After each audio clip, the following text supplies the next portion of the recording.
వాళ్ళ ముక్కలు. అంత కష్టపడినటువంటి వాళ్ళు ఆ రోజు అంత కష్టపడ్డారు కాబట్టి ఈ రోజు నేను ఇక్కడ ఉన్నాను. మరి మీరు తల్లిదండ్రులుగా మీరు గుర్తించండి, మీ పిల్లలకి భయం భక్తి రెండూ నేర్పియండి.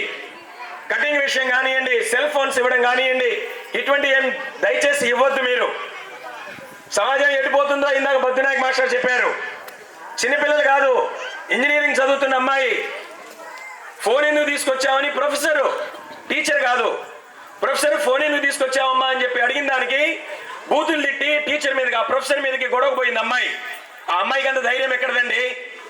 ఆడపిల్లకి అంత ధైర్యం ఎక్కడిది? ఆడపిల్ల ఎలా ఉండాలి, మగపిల్లడా కాదుగా. తల్లిదండ్రుల క్రమశిక్షణ, తల్లిదండ్రుల పోషించేటటువంటి విధానం, అందులోనే మార్పు ఉంటుంది. కాబట్టి తల్లిదండ్రులుగా మీరు ఆలోచించండి, ఈ స్కూల్ గురించి ఆలోచించండి.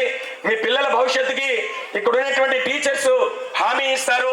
రేపటి దినాన వాళ్ళు ఉన్నతమైనటువంటి స్థానాలకి అధిరోహించాలి అని అంటే వీళ్ళే కారకులు అవుతారు.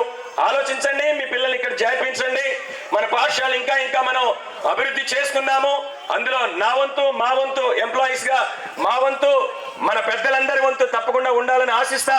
మరి ఈ అవకాశం ఇచ్చినటువంటి మరి శివకుమారి గారికి, ఆ బృందానికి మరోసారి హృదయపూర్వకంగా కృతజ్ఞతలు తెలియజేసుకుంటూ సెలవు తీసుకుంటున్నాను. Thank you madam.